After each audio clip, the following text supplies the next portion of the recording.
So, spring has left us, at least until tomorrow, and I'm feeling blah. So, let's talk children's picture books, just to put us all in a better mood.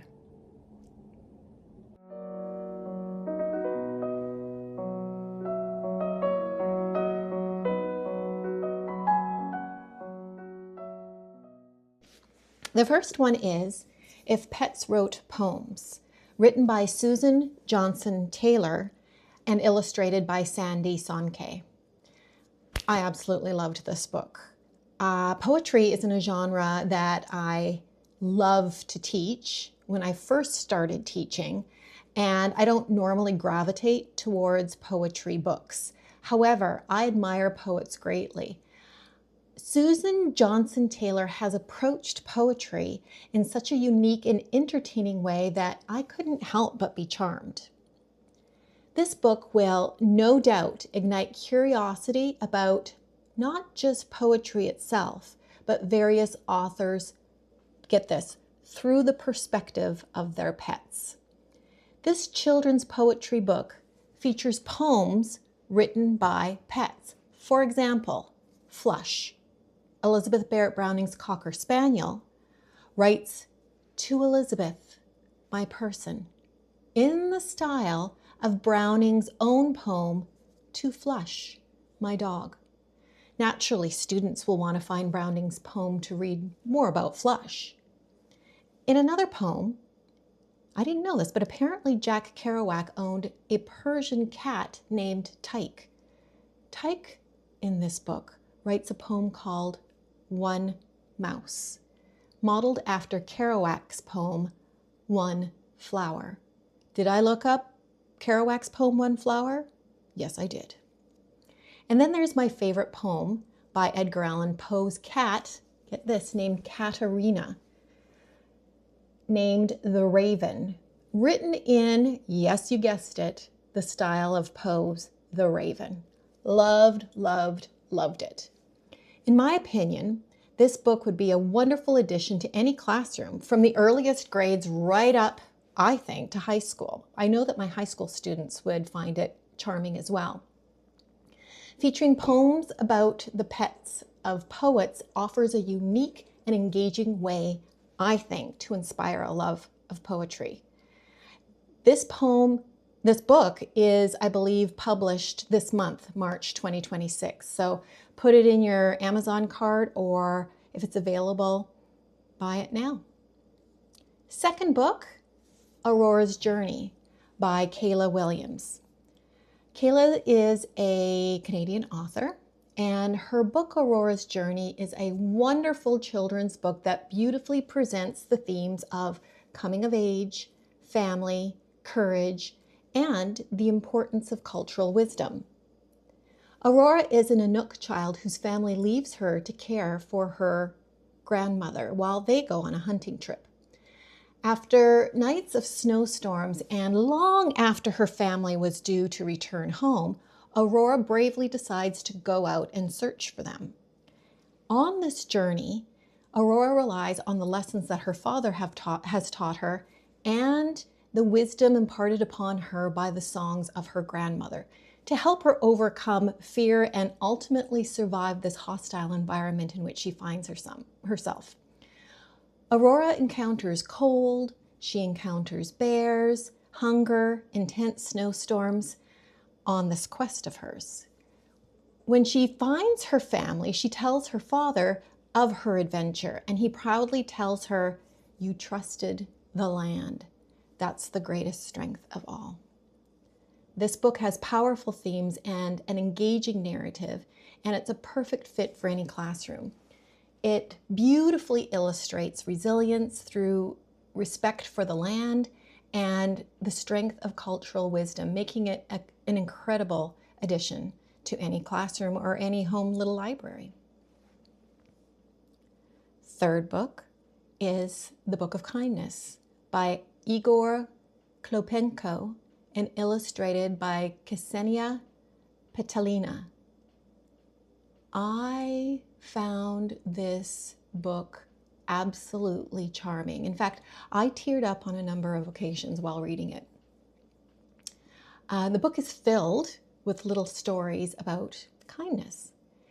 The first story tells of the storyteller or the author himself and how he decides to write a book for his small son, but how frustrated he was in the process until he realized you should only write about what matters most. And in this case, of course, he must write about kindness. Another little story about kindness is personified as a member of the family who goes missing one day, and sadness ensues. Another story is about who is kindest of them all, and makes the case for a little star to be the kindest. One of my favorites, however, is one about kind wings that fly around the town whispering kind words to everyone. It's a beautiful book to treasure in any classroom. Next, another one of my favorites, Punctuation to the Rescue by Cheryl Olson and illustrated by Sarah Knott.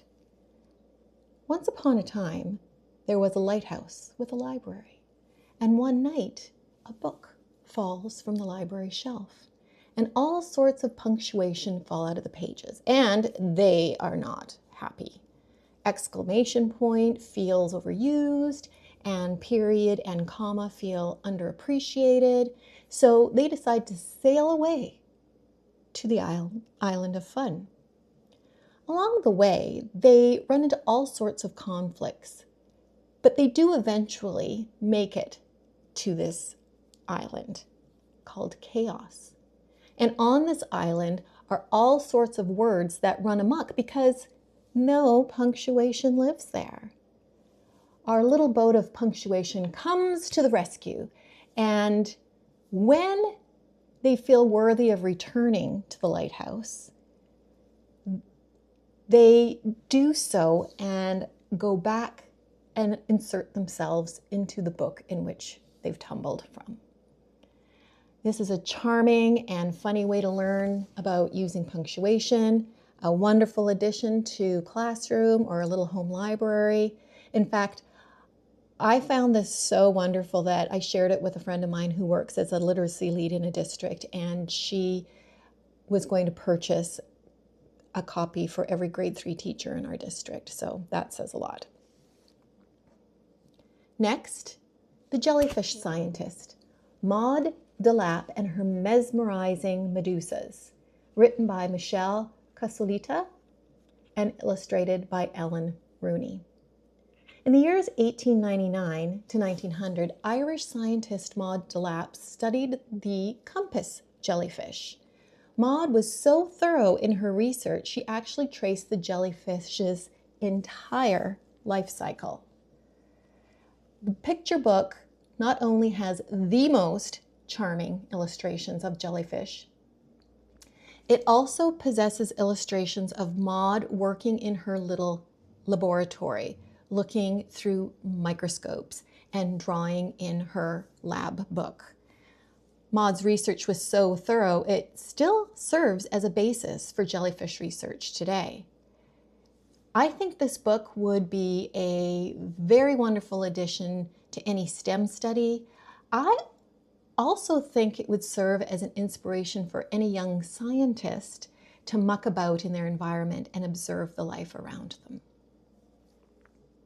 Next, the charming picture book, The Magical, Wonderful Bulbul Bird by Jonathan Crook and illustrated by Rob Bridges. The book itself, for me, is magical for several reasons.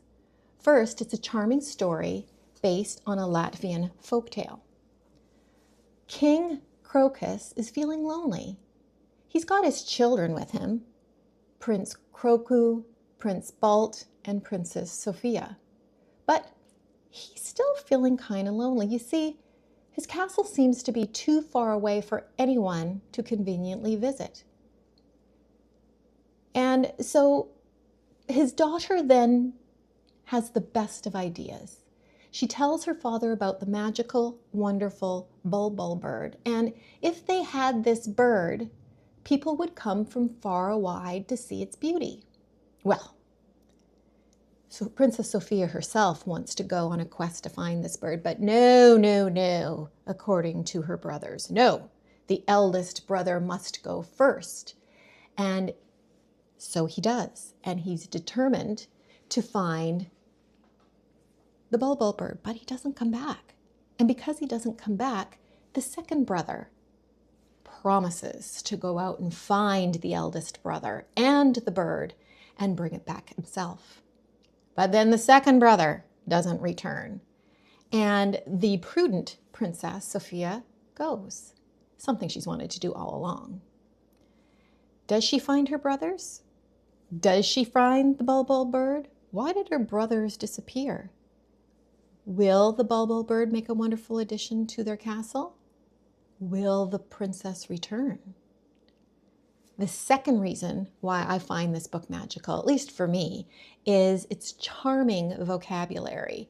In particular, it uses complex, fun words that I don't think talk down to students. I think they will be challenging, but interesting and fun to play around with as well. For example, prudent. The princess refers to herself as prudent. Instead of saying king, it'll say sovereign, pompous, imperious. So it is a children's book, but the vocabulary is absolutely wonderful, and I think it's not too complex to introduce to students. And the third thing I find magical is absolutely the illustrations. The artist Rob Bridges' illustrations remind me of those pictures that you'd find in those old fairy tale books. You know, the ones that are really, really intricate, they're really, really odd, they're fantastical. Sometimes they border on creepy.